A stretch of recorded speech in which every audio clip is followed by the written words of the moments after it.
Les bendiga. Demos gracias a Dios por la semana que terminó ayer, por la que comienza hoy. Los invito ahí desde su asiento, buscar la dirección de nuestro Dios para que su nombre sea exaltado y glorificado en esta mañana.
Dice la palabra de Dios en 1 de Pedro 1:3: Bendito el Dios y Padre de nuestro Señor Jesucristo, que según su misericordia nos hizo renacer para una esperanza viva, por la resurrección de Jesucristo entre los muertos, para una herencia incorruptible, incontaminada e inmarcesible, reservada en los cielos para vosotros, que sois guardados por el poder de Dios mediante la fe.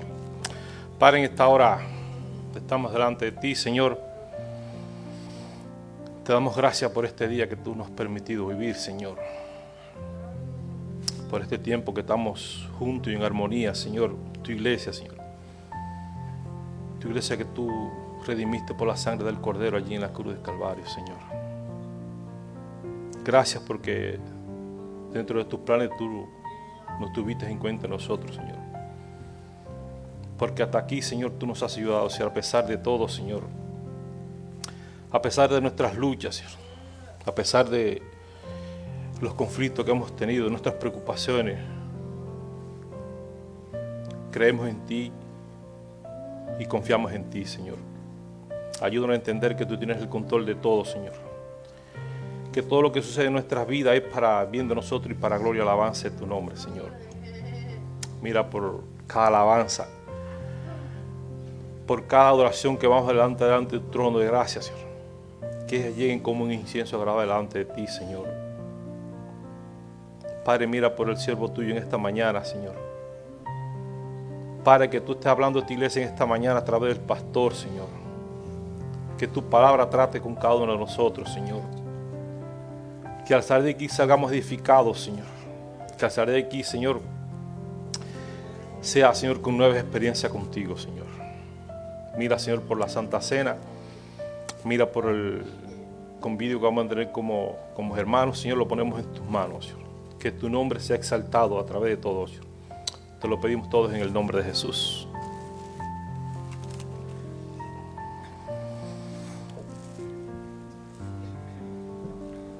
Y de Jesucristo, el testigo fiel, el primogénito de los muertos, al soberano de los reyes de la tierra, al que nos amó y nos lavó de nuestros pecados con de su sangre, y nos hizo reyes y sacerdotes para Dios su Padre. A Él sea la gloria y el imperio por los siglos de los siglos. Amén. Pongámonos en pie para alabar a nuestro Trino Dios.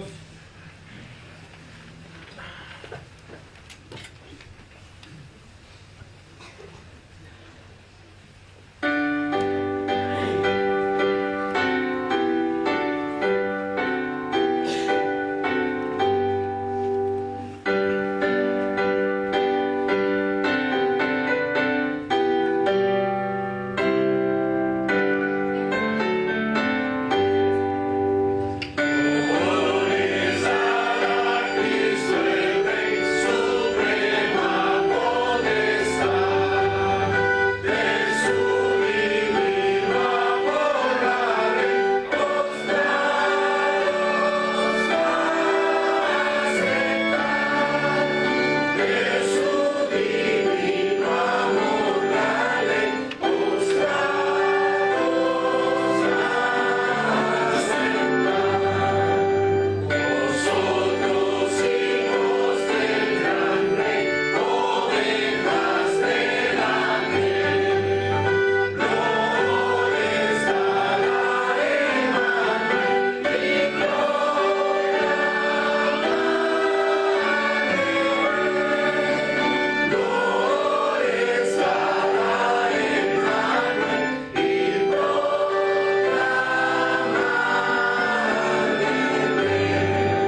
Señor, tú eres el Rey de Reyes, el Señor de Señores.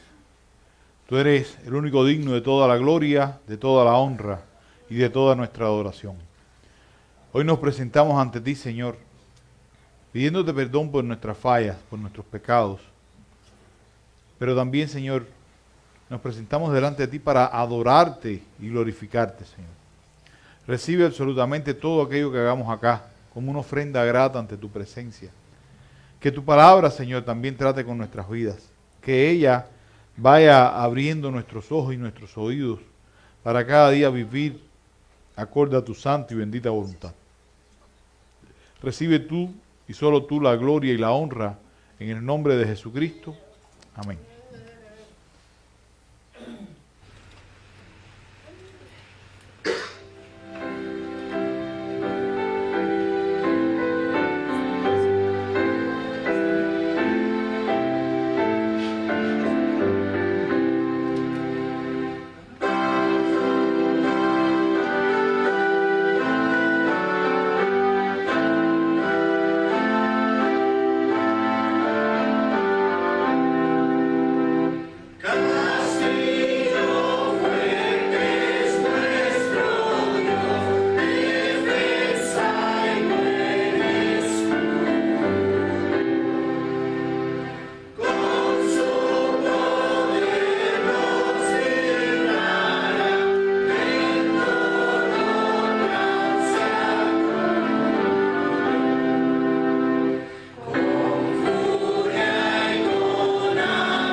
puede tomar.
Bien, hermano, damos gracias a Dios por el día de hoy. Seguimos con el Evangelio de Marcos, tratando con este Evangelio, ¿verdad?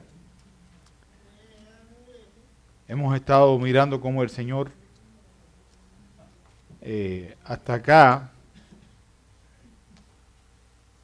ha venido haciendo una serie de milagros, una serie de obras pues extraordinarias, echando fuera demonios. Estuvimos viendo la semana pasada, en este caso, la mujer sirofenicia, ¿se acuerdan? De todo su contexto de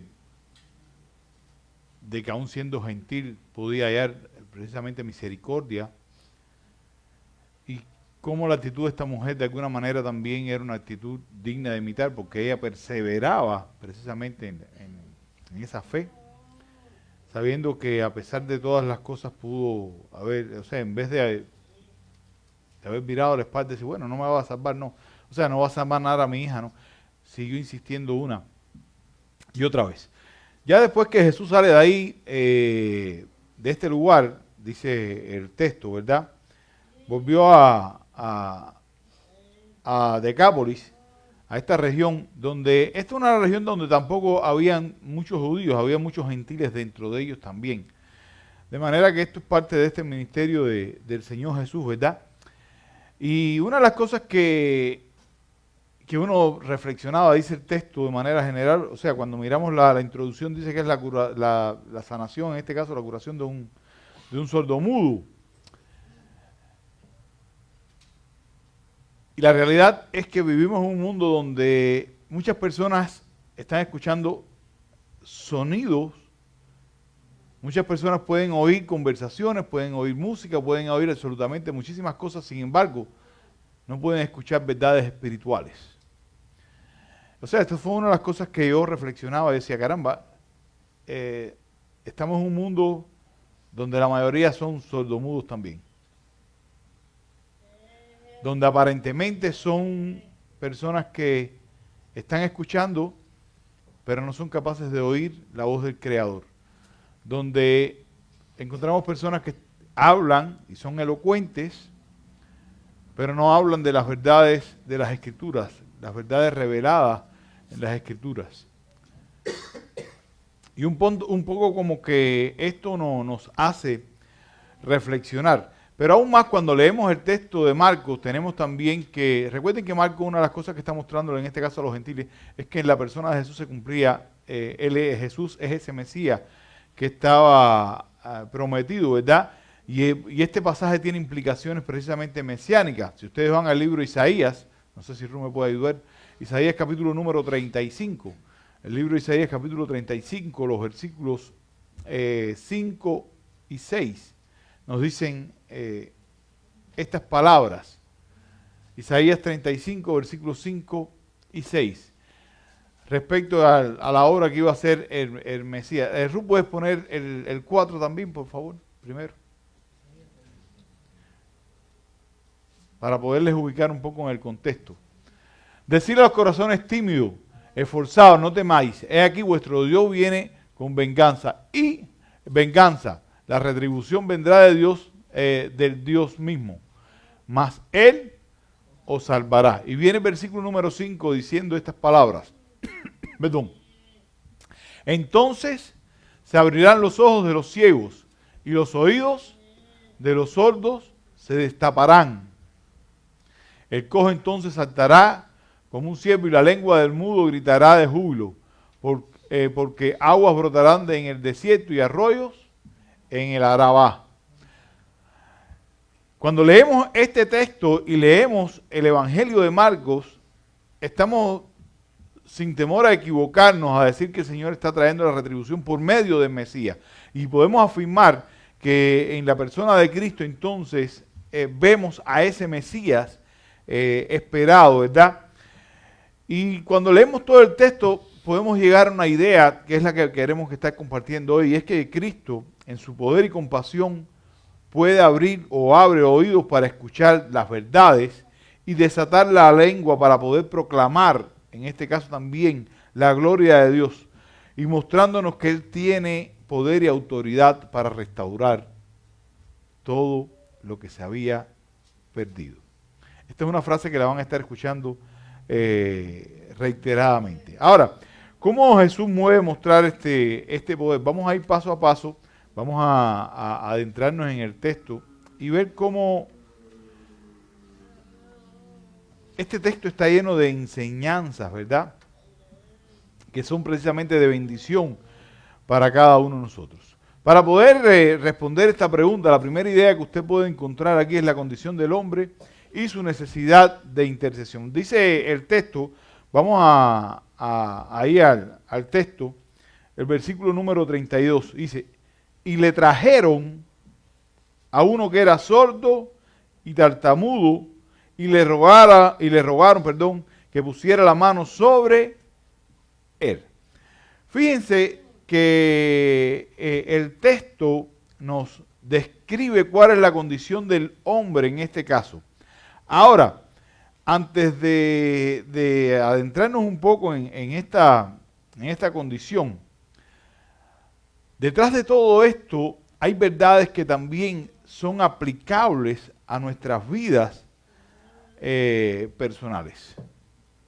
Y muchas veces nosotros tenemos las mismas condiciones que este hombre, que somos sordos y tardos para escuchar la palabra del Señor. Las Escrituras nos enseñan de una manera clara esta realidad. Si ustedes van al mismo libro de Isaías, hablándole a ese pueblo de Israel, en el versículo 42, los versos del 18, capítulo 42, perdón, capítulo 42, leamos los versos del 18 al 20. Isaías 42, del 18 al 20. Leamos estos textos. Dice estas palabras. Sordos, oíd, ciegos, mirad y ved.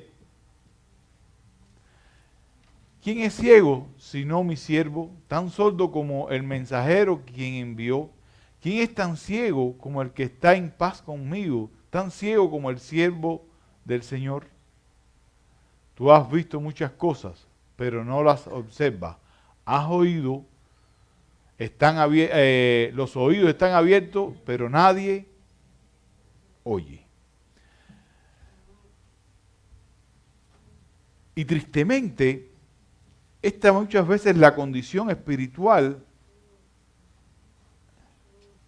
Fíjense el paso que las palabras que voy a decirle.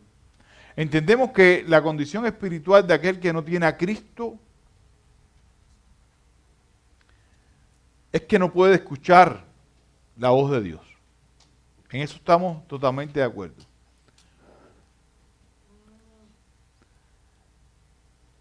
Pero vamos a encontrar dentro de la iglesia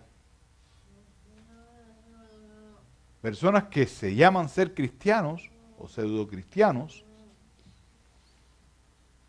y no escuchan la voz de Dios.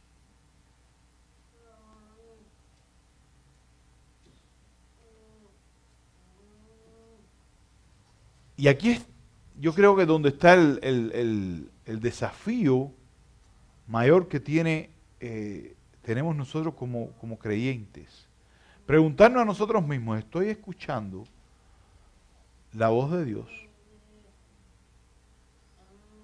Sí, pastor, yo todos los domingos vengo y lo escucho a usted predicar.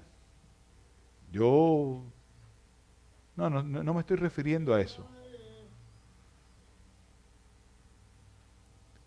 Porque todos los fariseos escuchaban cuando Jesús les hablaba, físicamente los escuchaba. Pero no tomaban acciones al respecto. ¿Qué hace usted cuando la Biblia le confronta? Y es el punto, hermano, donde quiero que reflexionemos. Y estoy un poco como que alegorizando y sacando verdades espirituales de un acto histórico que tiene una connotación teológica en el cumplimiento de Cristo. Pero hay una verdad que habla, que nos habla a nosotros como creyentes respecto a cómo vivimos y actuamos y cómo tomamos la palabra de Dios. Para usted, ¿qué es la palabra de Dios? Muchas veces vivimos y actuamos como sordos y tartamudos. Aplico lo que me conviene y lo que no, lo desecho. Aun cuando las escrituras me confrontan, digo, no, esto no es para mí. Y en este punto, hermano, yo creo que el cristianismo, de manera general, necesita entender lo que significa escuchar la voz de Dios. Escuchar la voz de Dios no es sentarse y esperar que venga alguien y empiece a susurrarle en el oído. Escuchar la voz de Dios es sentarse en las Escrituras, meditar en ellas, entender y mirar el carácter y cuál es la voluntad de Dios revelada en las Escrituras para nosotros y hacerla.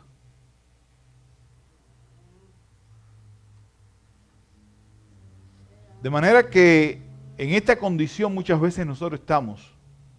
Somos sordos, pero también somos tartamudos. Entendemos que la sordera trae como consecuencia que la persona no pueda hablar.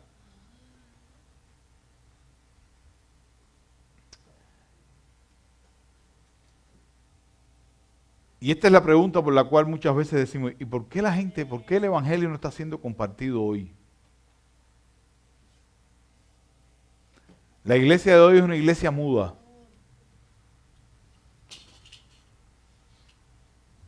Cuando usted va a las Escrituras va a encontrar que el llamado a predicar el Evangelio es absolutamente para todos. Para todo aquel que haya sido regenerado, para todo cristiano, para todo discípulo, ha sido llamado a predicar el Evangelio. ¿Están de acuerdo en eso conmigo, verdad? Ahora, cuando usted mire en la práctica, entendemos y creemos que deben de predicar el Evangelio 2 o 3 y comenzamos a poner una serie de excusas. ¿Y saben por qué ponemos excusas? Porque somos mudos.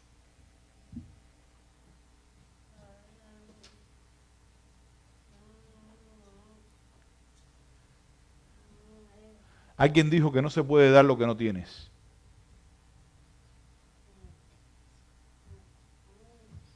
Si no tienes a Cristo no puedes compartirlo. Y aquí es donde uno muchas veces tiene que reflexionar, hermano.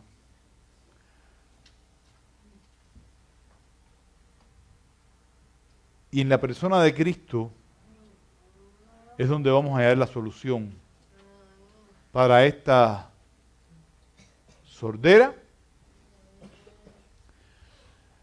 y para nuestra lengua que está tan tartamuda, ¿verdad? Y desde esa perspectiva, hermano, estoy tratando simplemente de identificarnos y ver, porque es muy fácil.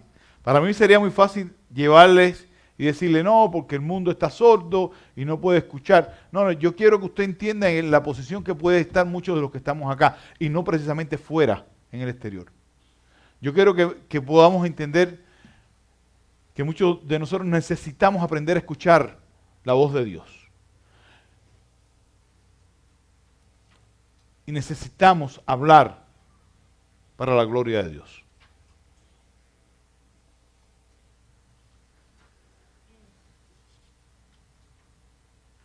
Una de las cosas que me llama la atención en todo esto era la condición. Bueno, acabamos de hablar de la condición de este hombre. Pero no solamente la condición de este hombre, sino, dice el texto, que ¿quién fue que lo llevaron? ¿El hombre fue porque quiso? Dice que sus amigos lo llevaron allí. Estos amigos sabían cuál era la condición, cuál era la necesidad que estaban enfrentando en este caso este hombre. E intercedieron por él, hablaron y le pidieron que Jesús hiciera algo al respecto.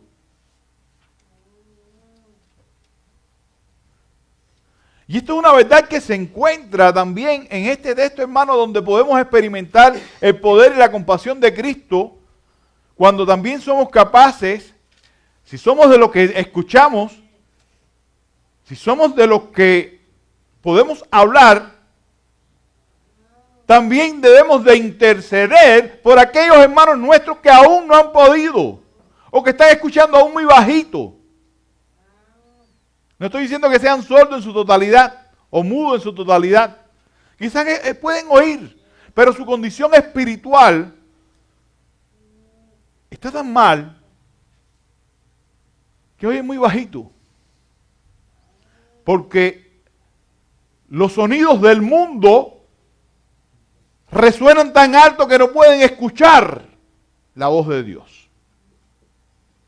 Y nosotros somos responsables, si estamos escuchando la voz de Dios, de ayudar a esos hermanos e interceder por ellos para que puedan escuchar la voz de Dios, para que Cristo obre en sus vidas y para que puedan compartir también el mensaje del Señor. Hermano, estos son déjenme decirle, les voy a decir, a hablar con toda honestidad. Estos son los textos donde usted cuando lo ve como simplemente un milagro.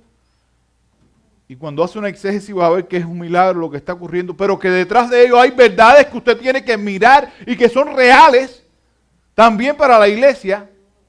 Que esto no es algo que solamente va a aplicar a los que están fuera, sino a usted. Y la idea es esta, entender dónde estoy yo. ¿Cuál de estos dos grupos estoy siendo yo ahora? ¿Estoy dentro de aquellos que son sordos y tartamudos? ¿O soy de los amigos que están dispuestos a ayudar a mi hermano a que puedan a crecer, a caminar, para que puedan nuevamente escuchar con claridad y dejen de oír los sonidos del mundo y escuchen con dulzura la palabra del Señor? Estos son los desafíos que tenemos a diario, porque la gritería que hay en el mundo muchas veces no nos permite escuchar lo que Dios nos tiene que decir.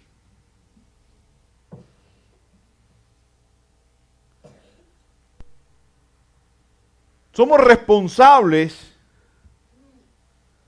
de interceder por nuestros hermanos. Somos responsables, hermanos, de hablarles y de mostrarles la necesidad que tienen.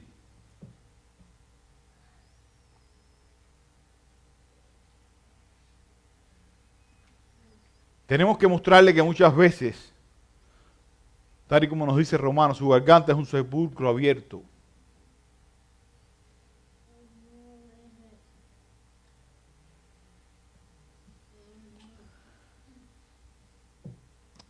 Otra de las cosas que me llamó la atención fue la manera en que Jesús sanó.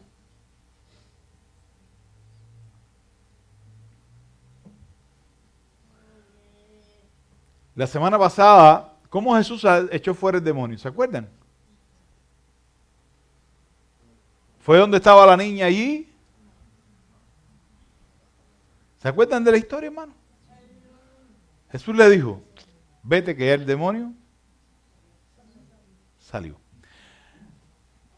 A mí lo que me llama la atención es la manera en que el Señor obra.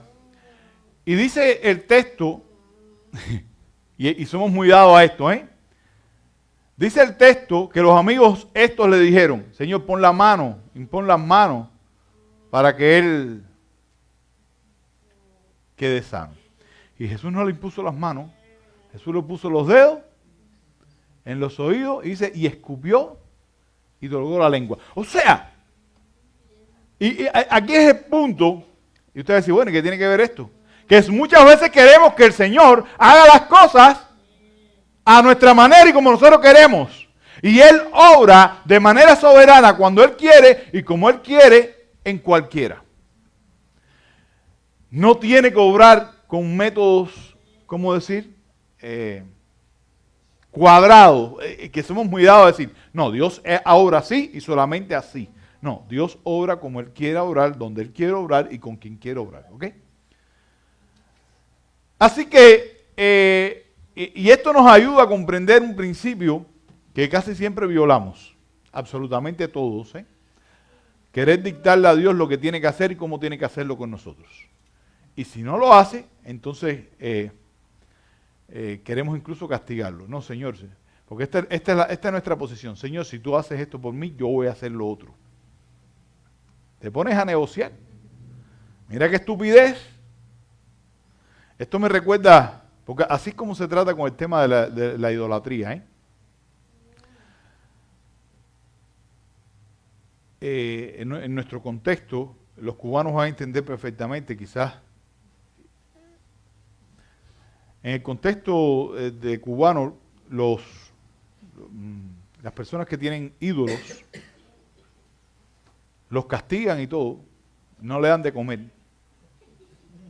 Sí, ellos ponen sus ofrendas y si el santo no está funcionando como castigado, los viran, estoy hablando en serio, y no le ponen comida. Entonces tú dices, Hay veces que el cristiano funciona como si Dios fuera eso también. No, Señor, si tú no haces esto, ¿tú qué? Si usted es un mequetrefe. ¿Quién eres tú para dictarle a Dios cómo tiene que obrar y qué tiene que hacer? Nuestro Dios está en los cielos y Él reina. Él es el rey. Yo no tengo que decirle cómo hacer las cosas. Él es quien me dice a mí cómo yo tengo que hacer las cosas. Él es quien ya dictó cómo yo tengo que actuar. Y Él va a hacerlo de manera soberana. Pero lo mejor de todo, lo va a hacer para su propia gloria y para tu bienestar. Así que cuidado a la hora de interceder también, ¿eh? Mucho cuidado. Porque nuestra naturaleza pecaminosa nos lleva a actuar de esa manera, hermano.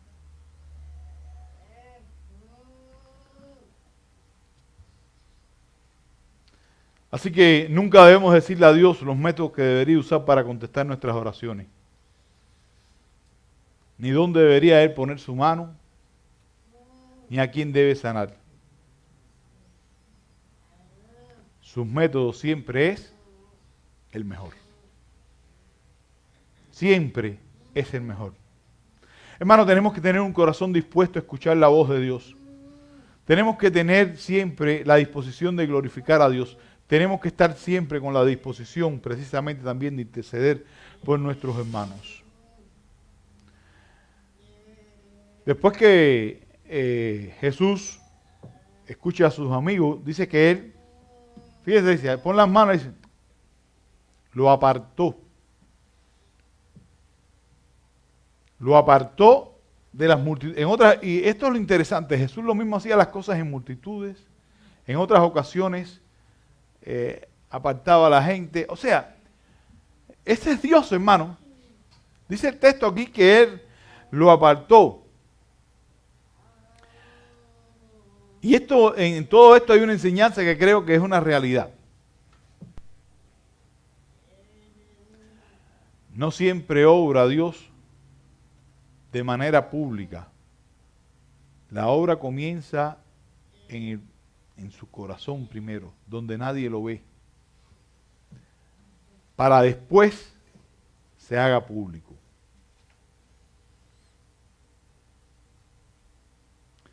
Hermano, qué bueno es que nosotros aprendamos, ¿verdad?, a depender de nuestro Dios, a pesar de nuestras incapacidades.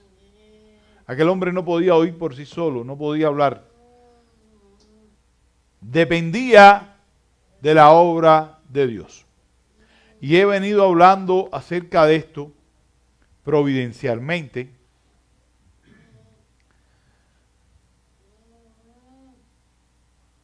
Y cuando estoy diciendo providencialmente, es por el hecho de que algo el Señor entonces está tratando con nosotros como iglesia al respecto.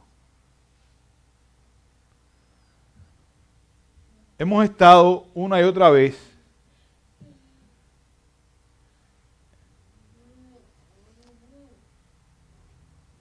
hablando de la necesidad que tenemos de ser dependientes de Dios. Y vuelvo a decirlo, estamos viviendo hoy, vivimos hoy en un mundo donde todo el mundo quiere ser autosuficiente, donde creemos que todo podemos resolverlo por nuestras propias imaginación o fuerza.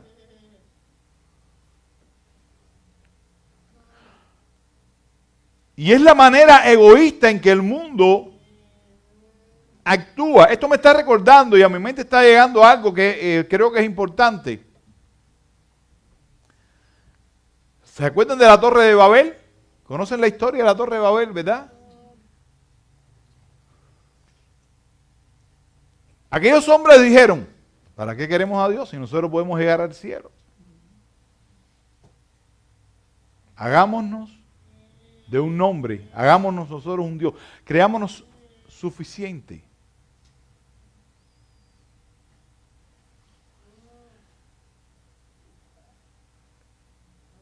Y el Señor se ocupó de trastocar todas las lenguas y mismo se le echó a perder el chiringuito que yo tenía armado.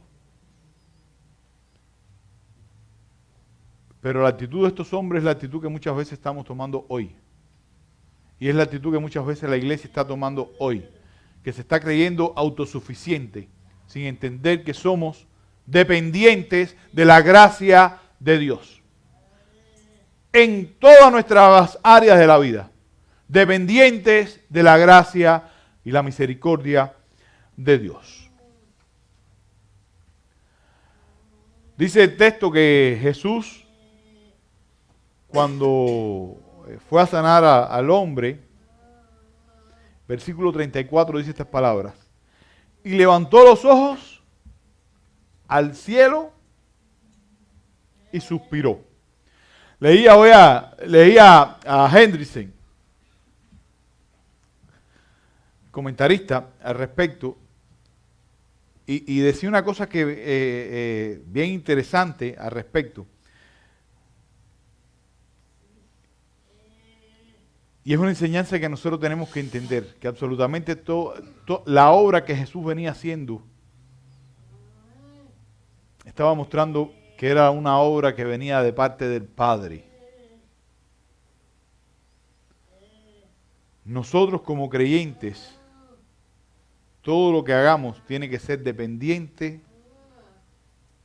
del Padre y dirigido para la gloria del Padre. Qué bueno es que nosotros siempre podamos actuar de esa manera. Qué bueno es que nosotros podamos vivir cada día dependientes de la gracia de Dios.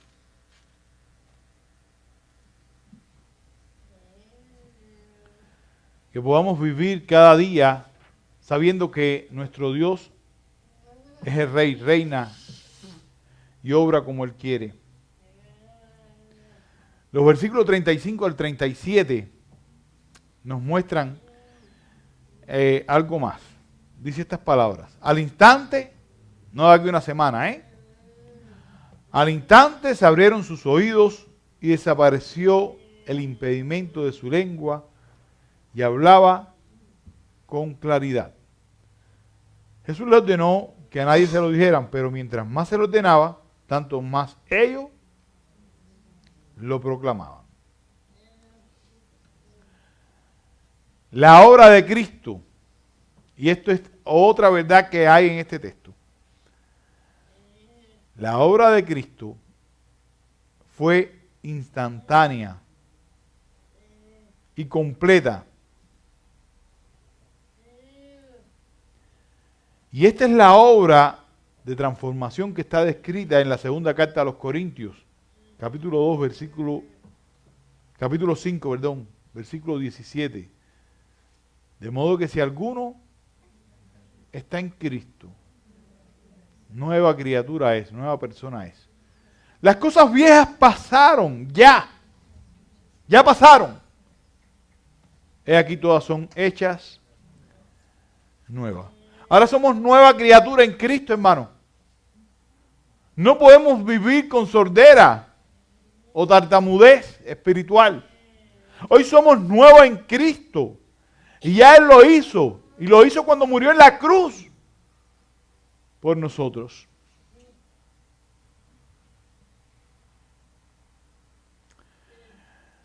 Este milagro de restauración simplemente nos apunta precisamente a esa era escatológica.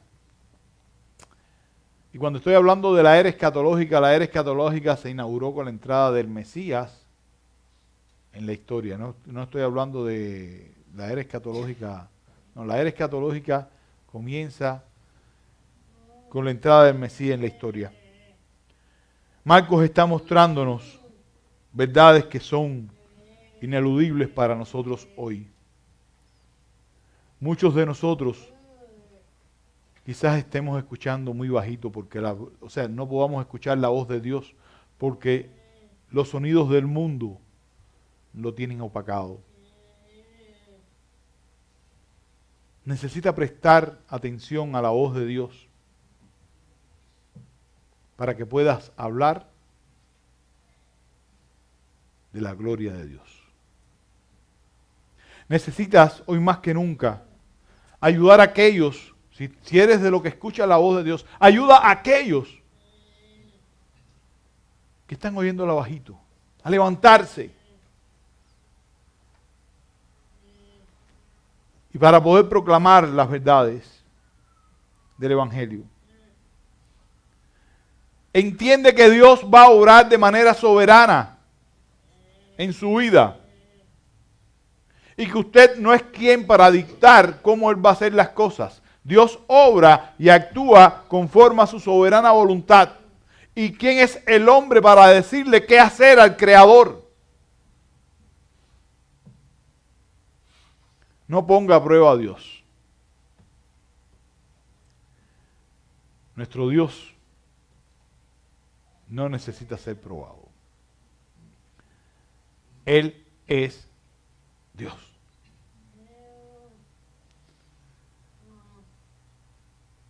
Y por último, hermano,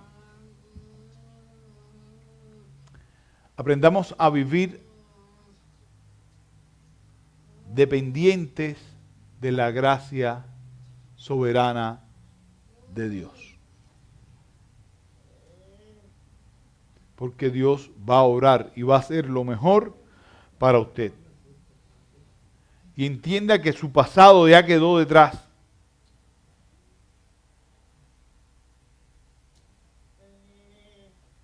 Las cosas nuevas para las viejas, cosas viejas ya pasaron. Ahora todas son hechas nuevas. Y estas verdades podemos vivirlas y aplicarlas a nuestras vidas.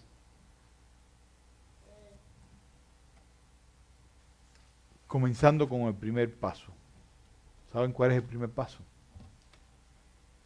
Escuchando la voz de Dios, que es revelada en su palabra. Iglesia, lee la Biblia y conocerás la voluntad de Dios. Que el Señor les bendiga, que el Señor les guarde y que todos juntos podamos precisamente recordar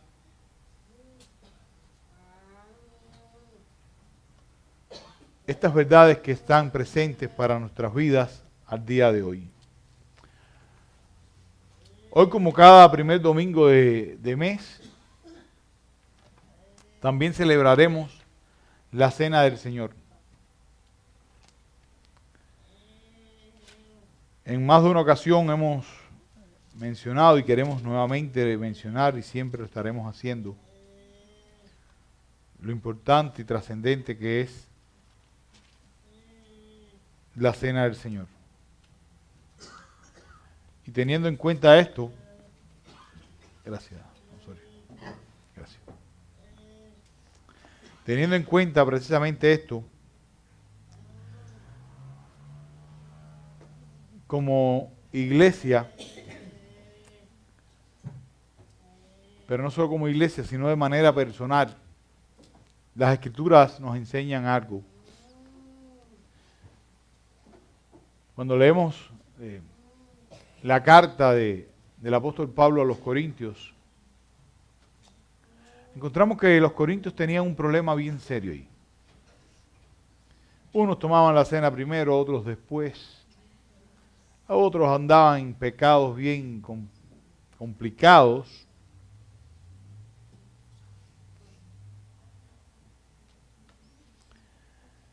La realidad es que cada uno de ellos vivía una vida un poco indigna delante del Señor. Y teniendo en cuenta eso, el apóstol Pablo les escribe estas palabras. De manera que el que coma el pan o beba la copa del Señor indignamente será culpado del cuerpo y de la sangre del Señor. O sea, este es un momento también para reflexionar en mi comunión con el Señor. Y por eso es que es tan importante, hermano, estar a cuenta con Dios para tomar la cena. Porque es un recordatorio de lo que Él hizo ahí en la cruz por cada uno de nosotros. El costo de mi salvación.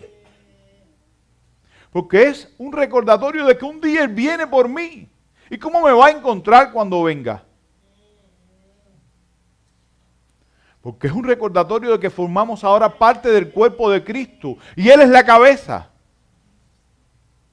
Que ahora formamos parte de ese pacto, de ese nuevo pacto en su sangre. Por eso es que animamos cada domingo cuando se va a empezar el servicio, a que usted se ponga a cuenta con Dios. Y cuando vamos a tomar la cena, hermano, tiene una connotación increíble. Fíjense lo que dice: el que coma el pan o beba la copa del Señor indignamente será culpable del cuerpo y de la sangre del Señor.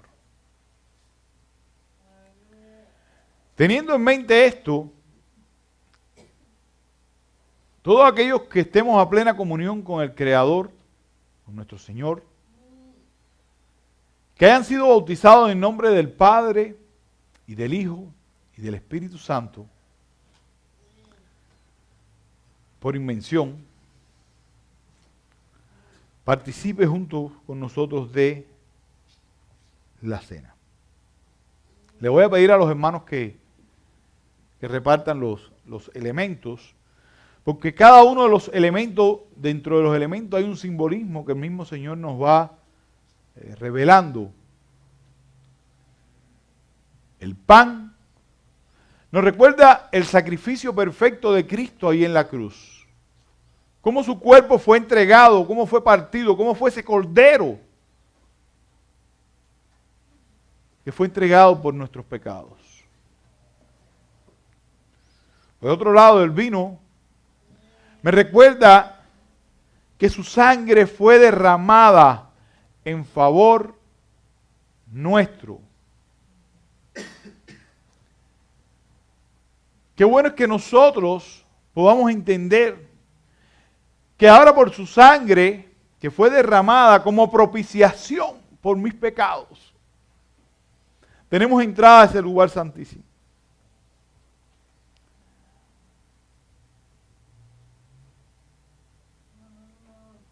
Cada uno de estos elementos nos llevan a ese sacrificio perfecto.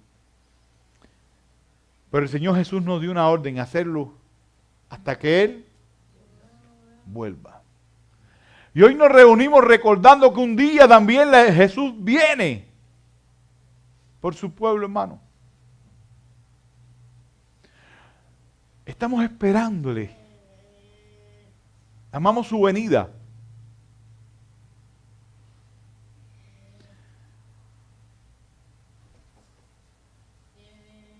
Cuando tomamos la cena del Señor, recordamos que Él es la cabeza y nosotros el cuerpo. Es esa comunión de los santos. Es poder disfrutar del hecho de que formamos parte de esa iglesia. Hermano, tomar la cena me recuerda que antes era peregrino, que antes yo era extranjero, apartado del pacto, pero ahora, por su sacrificio perfecto y por su sangre, soy llamado hijo de Dios y formo parte del nuevo pacto en su sangre. Esto es la cena, hermano, y ese es el recordatorio tan importante que nos trae. Esa es la cena, Señor, hermanos. Y por eso debo tomarla con todo temor y reverencia. Aunque también con gozo en el corazón. el gozo de saber que Cristo viene, el gozo de saber que formo parte del cuerpo de Cristo y que ahora también formo parte del cuerpo. ¿Falta alguien por los elementos?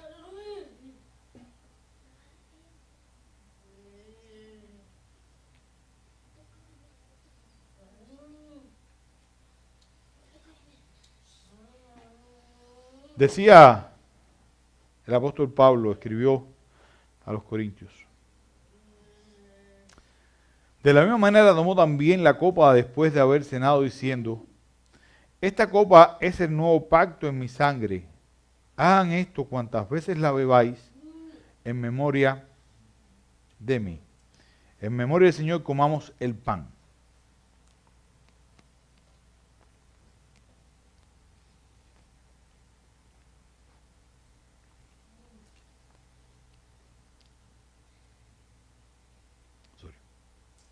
Padre, otra vez estamos delante de ti, Señor, recordando ese día que tú fuiste a esa cruz, Señor, donde tu cuerpo fue quebrantado a favor de nuestros pecados, Señor. Gracias, Señor, porque tú nos redimiste, Señor, de nuestra vana manera de vivir, Señor. Pero también estamos recordando, Señor, que ese día que tú has venido por tu iglesia, Señor. Ayúdanos, Señor, estar firme para que ese día, Señor, no nos sorprenda, Señor. En el nombre de Jesús. Esta copa es el nuevo pacto en mi sangre, decía el apóstol Pablo. Y el Señor nos dijo: bebalo en memoria de mí. En memoria del Señor, hermanos, bebamos la copa.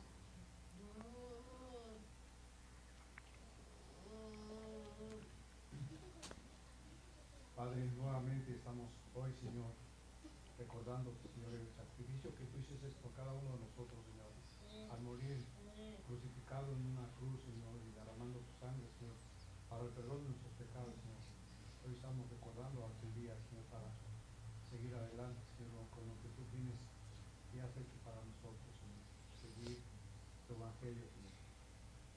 En el nombre de Cristo Jesús oramos por este recordatorio.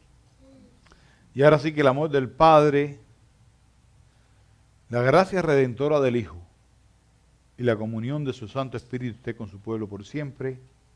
Amén. Bien, hermano, así que hemos despedido. Quiero pedirle a la hermana Nancy